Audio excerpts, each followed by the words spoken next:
যখন আদহামের প্রেমে পড়েছিলাম তখন একবারের জন্যও মনে হয়নি একটা অদ্ভুত নিখুঁত মানুষের সঙ্গে জড়িয়ে যাচ্ছি আমি আস্তে আস্তে। তখন আমি ইউনিভার্সিটির প্রিপারেশন নিচ্ছিলাম। প্রায় বিভিন্ন সাজেশনের জন্য পৃথি নামের একজন আপুর সাথে কথা বলতাম। আপু ছিলেন বিজ্ঞান ও প্রযুক্তি বিশ্ববিদ্যালয়ের ছাত্রী। আপুর আইডিতে প্রায় দেখতাম একটা আইডির কমেন্ট হালকাবাত্রা কথাবার্তা একটু খুনসুটি। ভাবতাম ওটা হয়তো আপুর বিএফ হবে।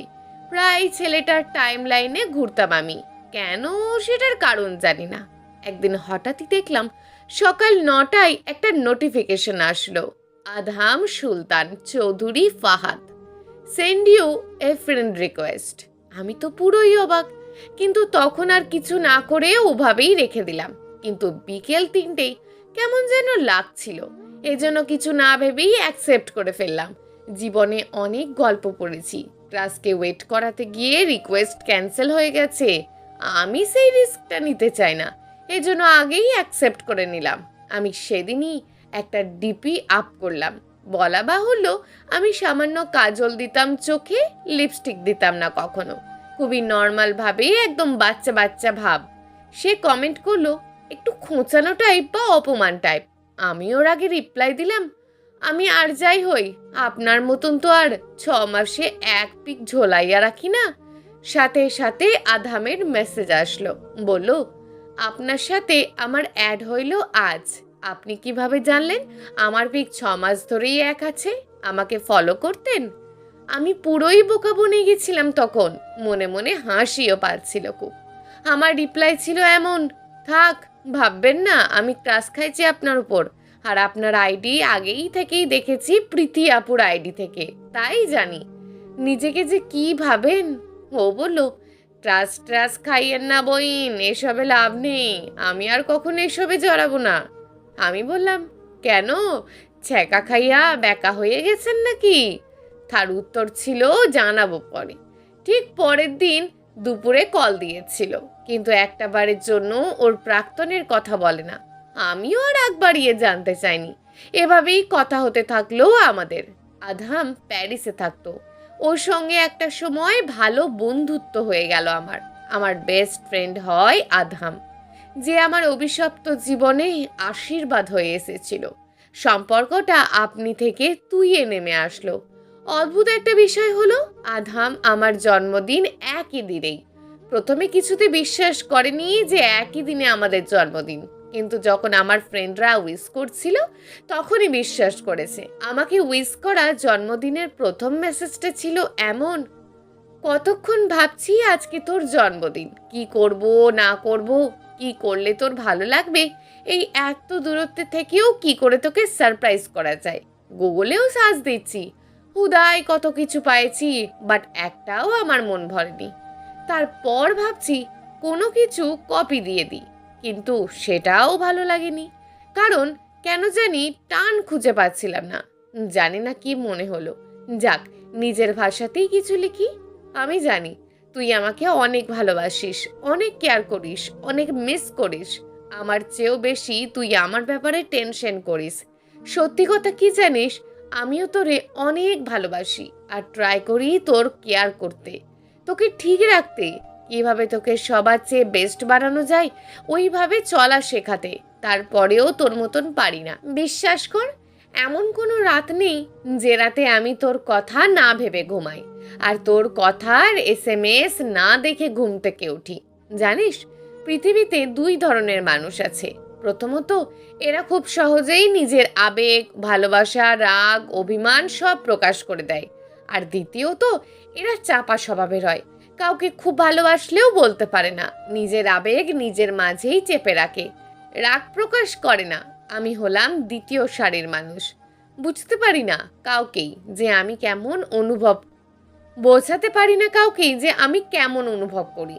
জানি মাঝে মাঝে ভাবিস কেন এত বেশি বেশি তোরে নিয়ে চিল্লাচিল্লি করি, আসলে তোরে নিজের ভাবি, আর নিজের জিনিসকে আমি সব সময় গুছিয়ে যত্ন করে রাখতেই বেশি পছন্দ করি। জানিস, আমার হাতের ব্রেসলেটটা আমার আম্মু যখন আমি সেকেন্ড ইয়ারে উঠি তখন কথা শুনলে চুল কেটে আসি। এরপর গিফট করে, এরপর অনেক বর এটা হারায় আমার থেকে, কিন্তু প্রতিবারই আমি কোনো না কোনোভাবে খুঁজে বের করি এটাকে। অনেকবার এর জন্য অনেকের অনেক কথা শুনতে হয়েছে আমার, যে একটা সাধারণ জিনিসকে এত মূল্য দেয়, সে তোর মতন এত প্রিয় মানুষের খারাপ চাইবে না, এটা বলে দিলাম। তুই আমার লাইফের সবচেয়ে বেস্ট ফ্রেন্ড। অনেক অনেক অনেক দেরি করে ফেলেছিস রে আমার লাইফে আসতে। এই তো মাত্র একটা বার্থডে গেল। দোয়া করি লাইফের প্রতিটা বার্থডেতে তুই আমার সাথে এভাবেই মিলেমিশে থাকবি। আধামের এই একটা মেসেজ আমাকে কি পরিমাণ খুশি করেছিল, এটা কখনোই কাউকে বোঝাতে পারবো না। আধামের সাথে আমার প্রায় সারা রাত কথা হতো। 99% রাত এমন গেছে আমি কথা বলতে বলতে কানে ফোন রেখে ঘুমে আরও চুপ করে শুনতো। কাজ করতো তাও লাইন কাটতো না, গেম খেলতো আর কানে ইয়ারফোন লাগিয়ে রাখতো। যদি আমি উঠি আর ওকে খুঁজে না পাই, যদি ঘুমের ভিতরে ভয় পাই, এজন্য একদিন নাকি আমি এমনই ঘুমিয়ে গিয়েছিলাম, আর ফোনে আমার নিঃশ্বাস এত শব্দ শোনা যাচ্ছিল, ও খুব মনোযোগ দিয়ে শুনছিল, ওর নাকি ভালো লাগে আমার সব কিছু। তখনই হুট করে ওর আম্মু নাকি ডাক দিচ্ছিল, তখন ও নাকি বলেছিল, আম্মু শব্দ করো না, আমার আদরিনী ঘুমাচ্ছে। আধাম আমায় আদরিনী বলে ডাকে। সত্যি প্রচণ্ড বাচ্চামি করতাম আমি ওর সাথে। একমাত্র মানুষ ছিল আধাম যার সাথে আমি নিজেকে প্রকাশ করতে পারবো, আমার ভিতরের আমিটাকে যে বুঝতে পারে। আমি খুব সাধারণ একটা মেয়ে ছিলাম, দেখতে শ্যামলা ছিলাম, আর পড়াশোনায় মিডিয়াম হওয়ার কারণে আমার পরিবার বারবার আমার ওপর বিয়ের প্রেসার চাপিয়ে দিত। আমি এখন বিবিএ দ্বিতীয় বর্ষে। অ্যাডমিশনের সময় আমার আব্বু আমাকে কোনো কোচিংয়ে ভর্তি করিয়ে দেয়নি, বই কেনার টাকাও দেন না। অনেক কেঁদেছিলাম। অন্য বন্ধু বান্ধবীরা যখন বলতো কোচিং ছাড়া চান্স হয় না কোথাও, সেই সময়টাতেও আমার পরিবার থেকে বিয়ের জন্য খুব প্রেশার দিত। আধাম সেই সময়টা আমার পাশে ছিল খুব করে, মানসিক সাপোর্ট দিত অনেক। ওর ইউনিভার্সিটি, নিজেদের বিজনেস, শোরুম সামলাতেই প্রচণ্ড ক্লান্ত হয়ে থাকতো সারাদিন। তবুও রাতের পুরো সময়টা আমার জন্যই বরাদ্দ ছিল। আমার বিয়ের কথা শুনলেই আধাম রেগে যেত। আমি বুঝতাম, কিন্তু আবার বুঝতামও না যে এই মানুষটা কেন রেগে যায় এত। তাও আবার আমার বিয়ের কথা শুনলেই। আমাদের টানা 6 ঘন্টা কথা হলে ও যখন বলতো ঘুমাও আদরিনি, তখন আমার খুব মন খারাপ হয়ে যেত। তারপরও বুঝতে পেরে বলতো, ঠিক আছে ঘুমাও, আমি লাইনেই আছি।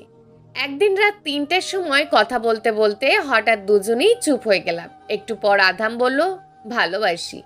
আমি শোয়া থেকে উঠে বসে পড়েছিলাম, স্ট্যাচু অব দ্য লিবার্টির মতন চুপ, একদম চুপ। আমার হার্টবিট বেড়ে যাওয়ার শব্দটা বুঝি আধামও শুনতে পাচ্ছিল।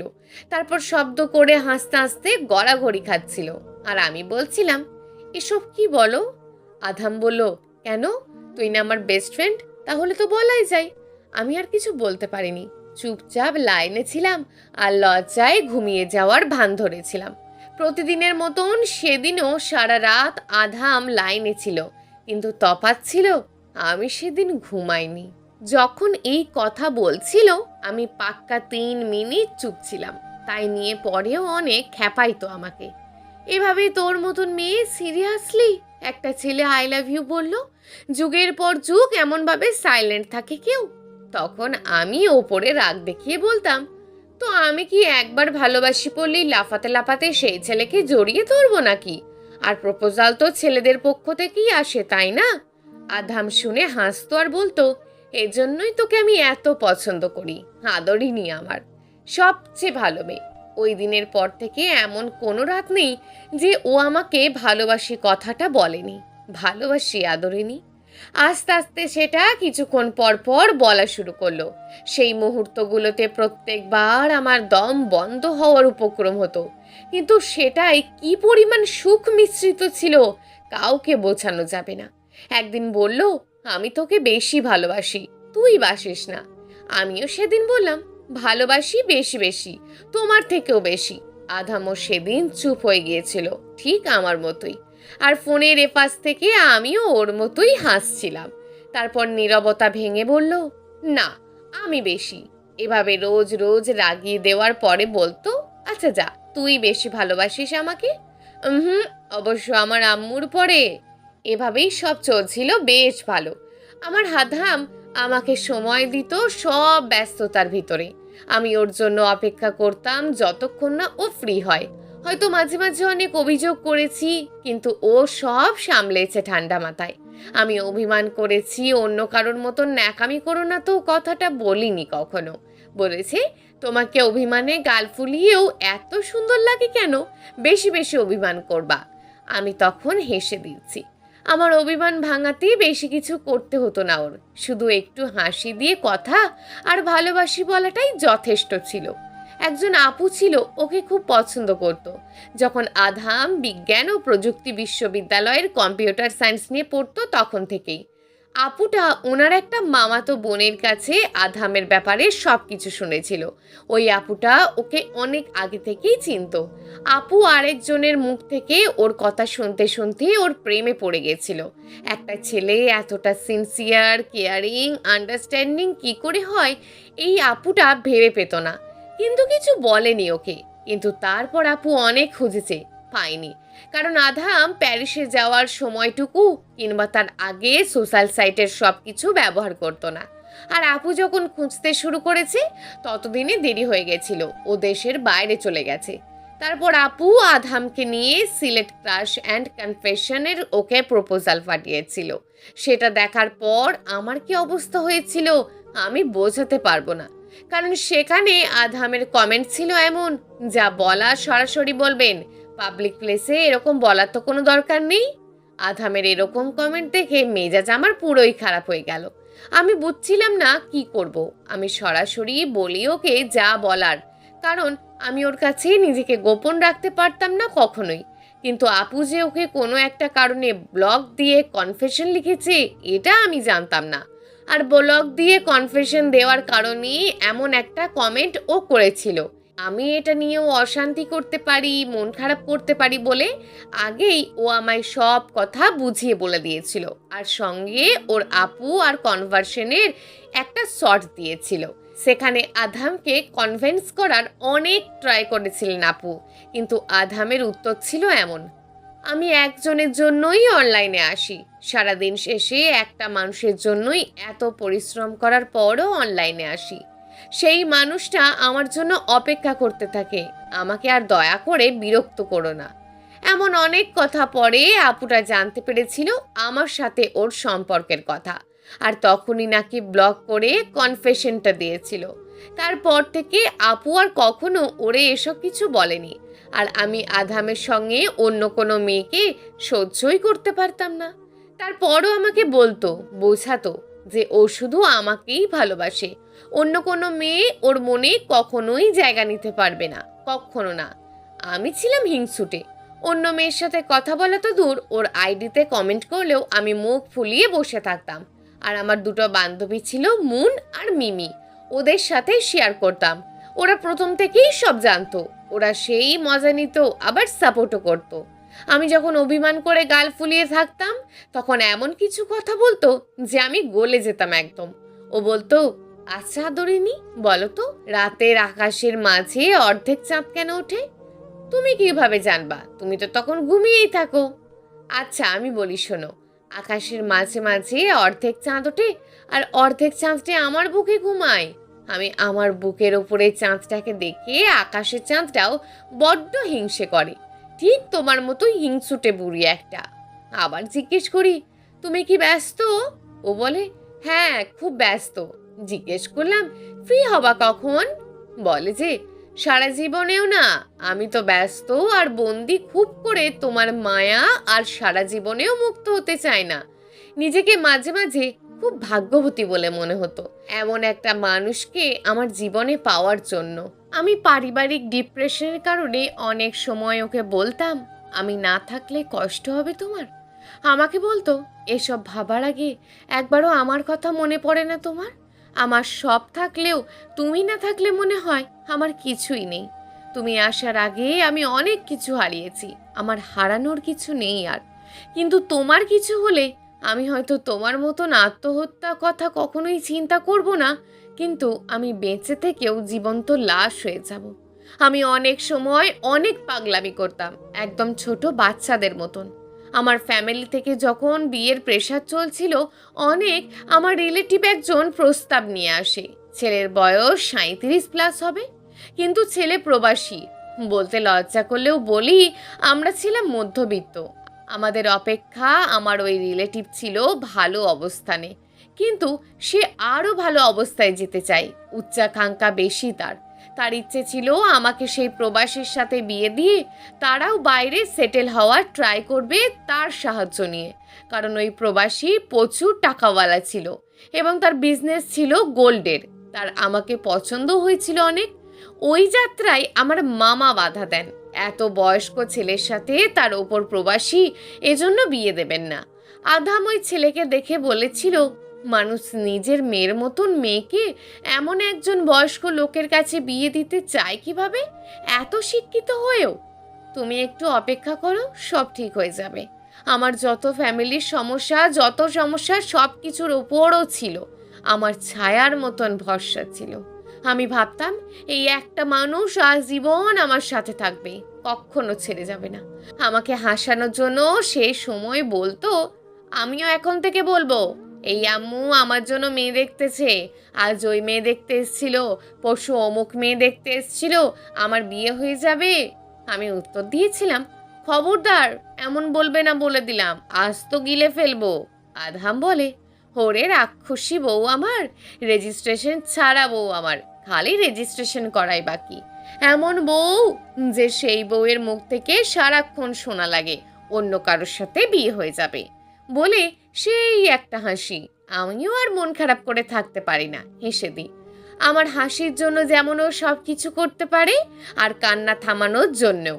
এভাবে সকল সমস্যার সমাধান ছিল একজনই, আমার আধাম। আমার সকালে প্রচণ্ড চা, কফি বা গ্রিন টি খাওয়ার অভ্যেস, একদম খালি পেটে, যার জন্য আম্মু বা কেউই অনেক বকা দিয়েও ঠিক করতে পারতো না দুদিনেও।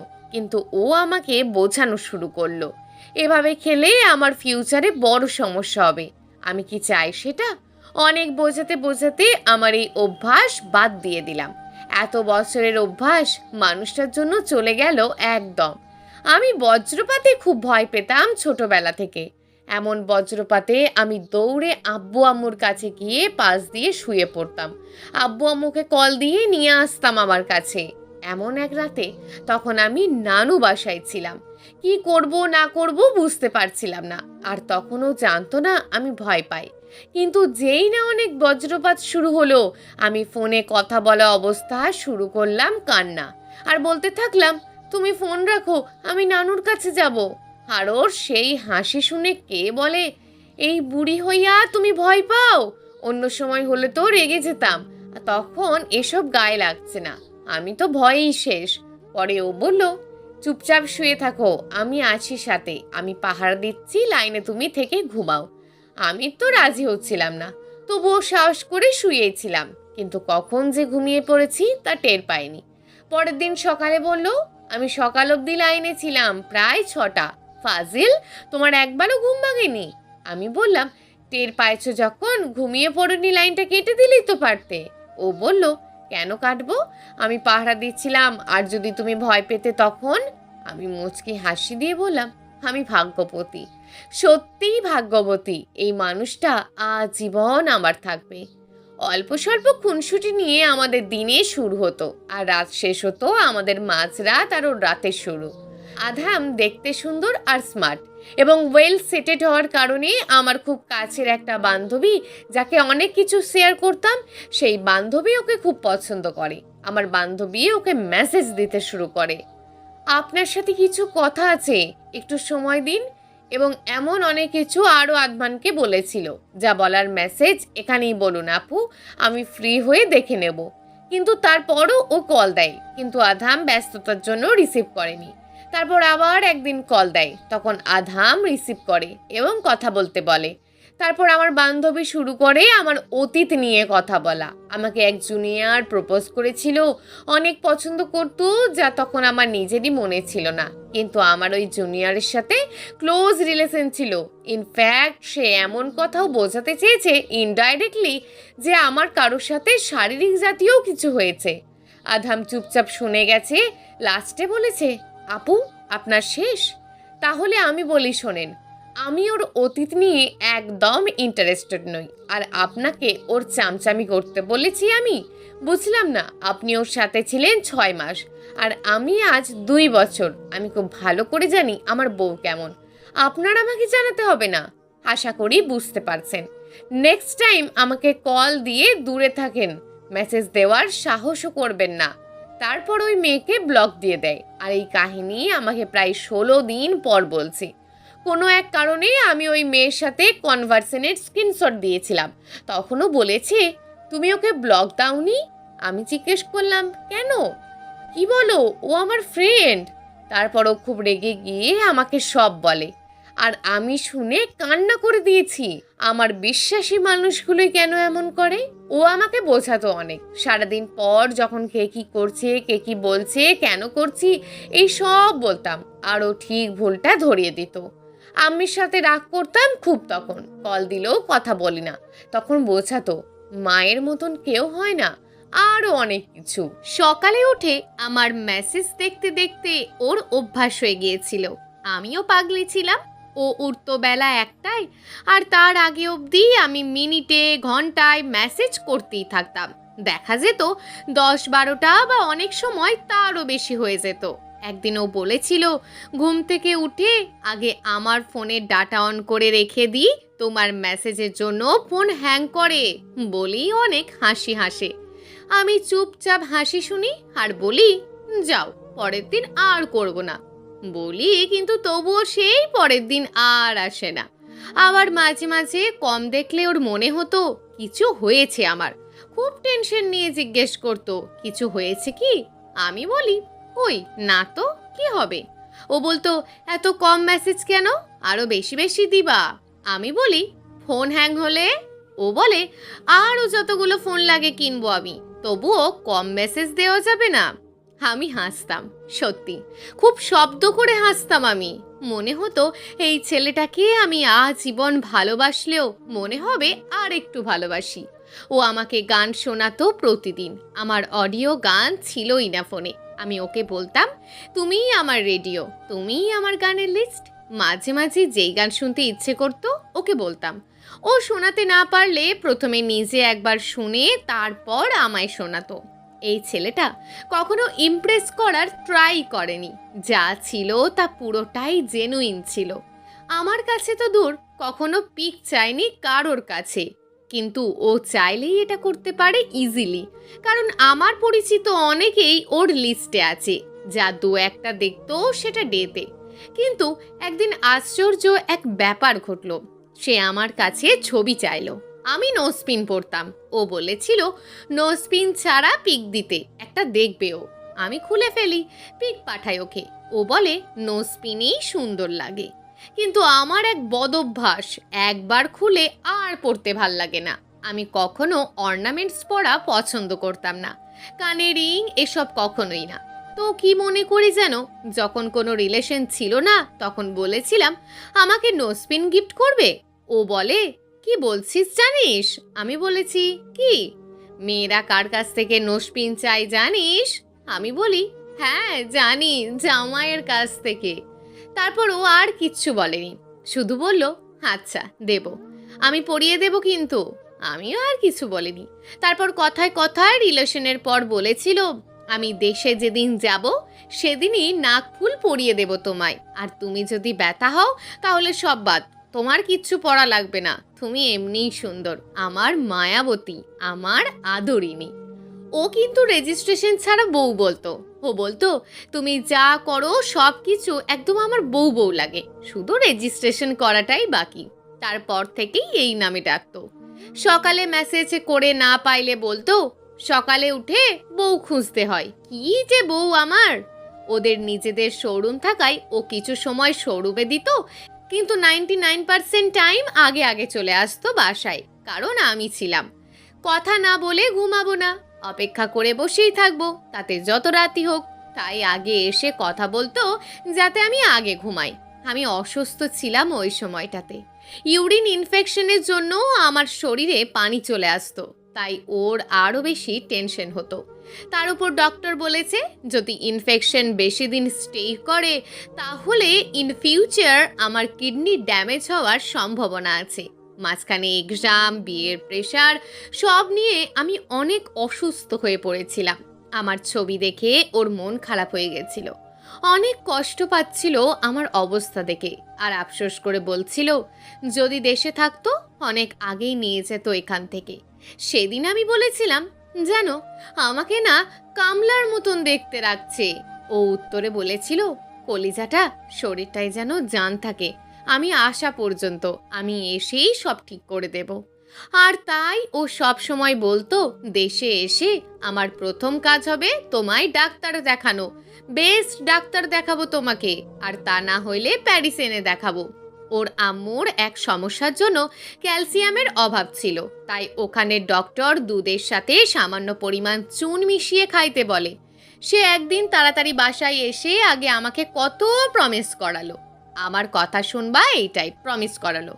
আমি নিজের চেহারা নিয়ে প্রথম থেকেই খুব হেজিটেট ফিল করতাম, ওর পছন্দ হবে নাকি এইসব ভাবতাম, ওকে বলতামও। আর আমার প্রিয় আধাম সব সময় বোঝাতো বোকামি, আমি কি তোমার চেহারা দেখে তোমার মায়ায় পড়েছি? এসব নিয়ে কেন ভাবো, প্লিজ ভেবো না এসব নিয়ে, যা আছো তুমি তাই অনেক ভালো। তারপর যদি দরকার হয় আমি আছি তো, আমি সব ঠিকঠাক করে নেব আমার বউয়ের। তাও আমি মাঝে মাঝে এসব নিয়ে প্যান প্যান করতাম, আরও বোঝাতো। একদিন আমি বলেছি আচ্ছা যাও, প্রথম যেদিন আসবে আমি একদম পর্দা পরেই আসবো, চোখ ছাড়া কিচ্ছু দেখা যাবে না, ওভাবে দেখে আবার চলে যাবে না তো, একটুও যখন মাথা ব্যথা নেই তোমার। ও বলে আমি তোমার চোখ দেখেই চিনে ফেলবো, এমনকি 1000 জন মেয়ের ভিতরেও আমি তোমার চোখ দেখলেই চিনবো, বলেই আবার সেই হাসি। তারপর আস্তে আস্তে কেমন যেন সব হয়ে যাচ্ছিল।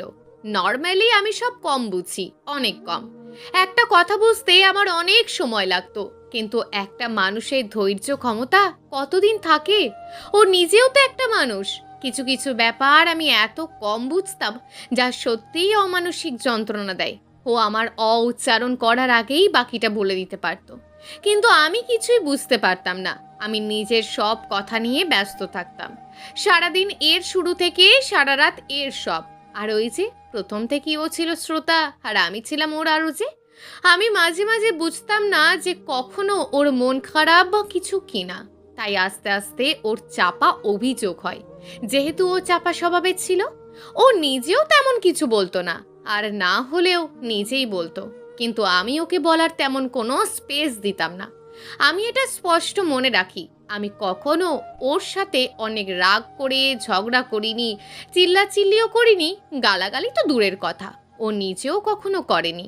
কিন্তু হুটহাট রেগে যেত, আবার নিজেই সরি বলতো, আমি চুপচাপ শুনে যেতাম। কিভাবে রাগ ভাঙবে এটা মাথায় আসেনি কখনো, কারণ ও এত লজিক দিয়ে সব বলতো। তখন নিজেই অবাক হতাম নিজের অজান্তের ভুলগুলোর জন্য, নিজের কাছেই নিজের এত খারাপ লাগতো। আর আমি একটু বেশি ছিঁচকাঁদুনি ছিলাম কিনা, অল্পতেই কান্নাকাটি করে শেষ।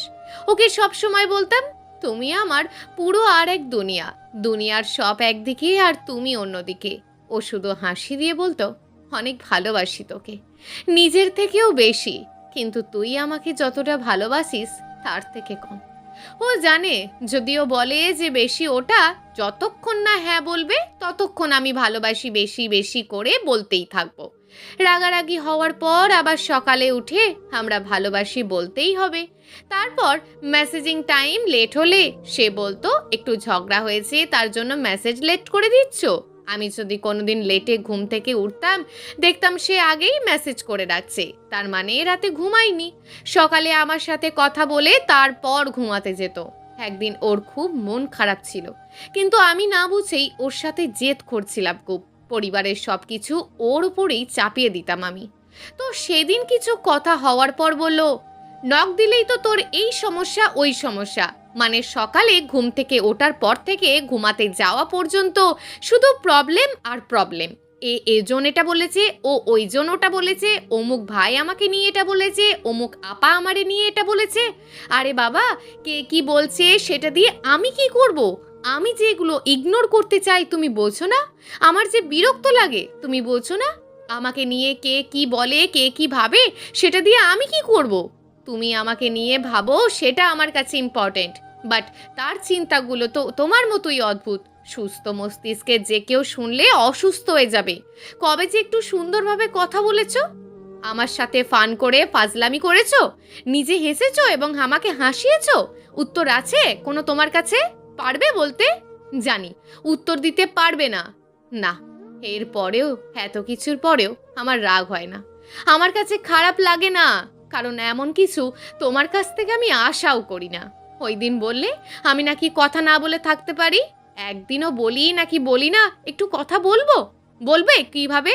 বলার মতন ওয়ে থাকতে হবে তো, তাই না? তোমার তো ফ্রেন্ড আছে, কাজিন আছে, আরো অনেকেই আছে, তাদের রিলেশন দেখো আর নিজেরটাকে দেখো। থাক, এসব বলে লাভ নেই, আমারও গা সওয়া হয়ে গেছে। গতকাল রাতে তোমারে আমি নক দিইনি বলে তোমার রাগ উঠে গেছে, ফোন কেটে দিয়েছো। একবারও ভাবলে না যে ছেলেটার মুড খারাপ থাকতে পারে, রাগ করে থাকতে পারে, কি হয়েছে একটু দেখি, ফোন দিলে আবার রাগ দেখিয়ে কেটেও দিলে? মানে তোমার রাগ হলে আমি রাগ ভাগাবো, সুন্দর সুন্দর করে কথা বলবো, হাসাবো, আর আমার রাগ হয় কি না, মুড খারাপ হয় কি না, সেটা একবারও ভাবারও সুযোগ নেই তোমার। আমার রোবটের মতন সব হ্যাপি থাকা লাগবে, জোকারের মতন হাসা লাগবে, তোমাকে হাসানো লাগবে। এর বাইরে গেলেই তুমি কেমন জানি হয়ে গেছো, পাল্টে গেছো তুমি, আরও নতুন কি বলো। কবেই বা বুঝেছো আমাকে তুমি? আমিও তো একটা মানুষ, তাই না? আমার কি ইচ্ছে করে না কেউ মনোযোগ দিয়ে আমার মন খারাপের গল্পগুলো শুনুক, আমাকে সময় দিক, আমাকে না হাসালেও একটুখানি গল্প করার জন্য জেদ করুক? ঝগড়াটা এই পর্যন্ত সীমাবদ্ধ থাকলেও সে কোনো এক কারণে, আমার নিজেরও জানা নেই ঠিক, ওর বিহেভিয়ার অন্যরকম হয়ে যেতে লাগলো। ও নিজের তখন মাস্টার্স ফাইনাল এক্সাম শুরু হবে, আর আমি তার কিছুদিন আগেই একটা কিন্ডারগার্টেনে জব নিই, যার কারণে প্রচণ্ড কাজের চাপ থাকতো, আর আমি খুব ক্লান্ত হয়ে যেতাম। রাতে ক্লান্ত হয়ে ঘুমিয়ে যেতাম। আগের মতন আর অপেক্ষা করতে পারতাম না ওর জন্য, কথা বলা হতো না, কারণ ওর অনলাইন হতে 11টা-12টা বেজে যেত। এসব নিয়ে একটু ঝামেলা চলছিল, কারণ আমার অনেক পরিশ্রম হতো, ওটা ওর পছন্দ ছিল না, কারণ আমার ইউরিন প্রবলেম ছিল, আর তাছাড়াও সময়ও তখন দিতে পারতাম না। সেটাও আধাম সহ্য করেছে, কিন্তু কিচ্ছু বলেনি। ওর মেসেজ টাইপিং ভালো লাগতো না, তবুও আমার জন্য রাত 2-3টে অবধি মেসেজিং করতো। কিন্তু রিসেন্ট ওই টাইমে আমি তাকে টাইম তো দূরের কথা, উল্টে ঘুমিয়ে পড়তাম। একদিন রাতে তার সাথে আমার আবার আগের মতন ভালোভাবে কথা হয়, একদম আগের মতন। তখন বলেছিল সারা রাত কথা বলবো, আমিও বলেছিলাম আচ্ছা ঠিক আছে, কিন্তু আমি সেদিনও ঘুমিয়ে পড়েছিলাম, তাও আবার 11টায়। ফোনে অ্যালার্ম দিতে ভুলেও গেছি, কিন্তু 12টায় আমার ঘুম ভাঙে। মোবাইলটা হাতে নিয়ে দেখলাম অনেকগুলি মেসেজ। লাস্ট মেসেজ ছিল এমন, আচ্ছা ঘুমাও, গুড নাইট, সকালে উঠে নাস্তা করে নিও। কিন্তু ওই মেসেজ দেখেই আমি বুঝতে পারছিলাম কিছু একটা বড় ঝড় অপেক্ষা করছে আমার জন্য। ও সব সময় বলতো আমাকে পস্তাতে হবে, কিন্তু এভাবে যে, তা আমি কল্পনা করিনি। আমি তার কাছে সারাদিন খুব সরি বললাম, আসলে বুঝতে পারিনি কখন ঘুমিয়ে পড়েছি। আরও অনেক কথা বললাম, কিন্তু ও চুপচাপ শুনে গেল। তারপর আরও অনেক কথাও বলে গেল। আমি বুঝতে পারছিলাম আমার ওকে বোঝানোর এবিলিটিটাই ভুল আমারই ছিল। টুকটাক কথা হতেই আমাকে হুট করে বলে, ইউ আর নট টাইপ। এই কথাটা বলে কাউকে ব্রেকআপ করতে দেখেছো? আমি বললাম না, দেখিনি কারোর ব্রেকআপ, আর এমন কথা শুনিও নি। কিন্তু কেন? কারোর থেকে জিজ্ঞেস করো, তারপর বলো আমায়, বোঝাবো। আমার এত খারাপ লাগছে আমি একটু বলে ফেলেছি যে আমি তোমার টাইপ না। ও রিপ্লাই দিল, সেটা আবার বলতে হবে? আমি আর একটা উত্তর দিইনি। শেষে ও বলল, তোমার আর আমার ভিতর যে আকাশ পাতাল ফারাক, তা তুমিও জানো আমিও জানি, তাই না? বাই। ওই দিন রাতে আমি ভোর অবধি শুধু ওই মেসেজগুলোই দেখেছিলাম। সকালে ভাবছি যে হয়তো পরে কথা বলবে ভালো করে, কেমন যেন রাগ হলো আবার, তাই আমার নিকনেমটা রিমুভ করে দিলাম। তারপর দুপুরে আইডিতে ঢুকে দেখি ওর আইডি ডিঅ্যাক্টিভ। আমি অপেক্ষা করলাম 1 দিন 2 দিন, তারপর ইনস্টা ইমেল সবভাবেই কন্ট্যাক্ট করার ট্রাই করলাম, কিন্তু কোনো লাভ হলো না। তারপর আমিও ভাবছি আচ্ছা রাগ কমে গেলে পরে নিজেই আসবে। আমি তার কাজিনদের থেকেও খোঁজ নিলাম, ও নাকি কারোর সাথেই কথা বলে না। 2 দিন 2 রাত বাসাতেও আসেনি, ওদের শোরুমেই ছিল। আমি সারা রাত অপেক্ষা করেছি, না, তার আর মেসেজ নাই। তার কয়েকদিন পর সে আইডিতে অ্যাক্টিভ হলো শুধুমাত্র দেশে তার কারেন্টের বিল আরও সব বিল কত আসছে তা জানার জন্য। আমি ওই দিন আইডি অ্যাক্টিভ দেখে পাগলের মতন খুশি হয়েছি, মেসেজও করেছি, কিন্তু সে রিপ্লাই দেয়নি। বিকেলের পর আবারও ডিঅ্যাক্টিভ করে দিল। তার 2-1 দিন পর জানতে পারলাম 8 মাসের কন্ট্যাক্টে জবে জয়েন করেছে। ও প্যারিসে সিএসসি নিয়ে মাস্টার করেছে। ওভারসিটি থেকেই জব অফার দিচ্ছিল, ও জয়েন করেছে। যদিও এই বছর এই লাস্ট দেশে আসার কথা ছিল, যখন শুনি আসবে না এই বছরেও। ওই দিন রাতে আমি ফ্লোরে বসে কাঁদছিলাম প্রচণ্ড। যেভাবে বাচ্চারা কাঁদে মনে হয় ওভাবেই। আজ 30 দিন সে নাই আমার সাথে। জানিও না কেমন আছে। এখন প্রতি রাতেই কাঁদতে হয় আমার। রাতে আর ঘুম আসে না চাইলেও, প্রচণ্ড ক্লান্ত থাকলেও না। যত রাত হয় তত কান্না বাড়ে। আমি আধাম ছাড়া এই জীবন কল্পনা করতে পারি না। আমি বুঝিনি তার যত্ন নেওয়া, তার মনের কোণে অবাধ জমে থাকা অভিমান, তার ছোট্ট ছোট্ট চাওয়া মূল্য দিনই ও থাকতে। তাই ভালোবাসার মানুষের যত্ন নিন যতটুকু সময় সে পাশে আছে। প্রিয় দর্শক, যদি আজকের গল্পটি আপনাদের ভালো লেগে থাকে তাহলে ভিডিওটিতে অবশ্যই একটি লাইক করে আপনার মূল্যবান একটি কমেন্ট করুন। আর হ্যাঁ, চ্যানেলটিকে যদি সাবস্ক্রাইব করে না রাখেন তাহলে চ্যানেলটিকে অবশ্যই সাবস্ক্রাইব করে আমাদের পাশে থাকুন। দেখা হবে আগামীকালের নতুন এবং আকর্ষণীয় গল্প নিয়ে। ধন্যবাদ।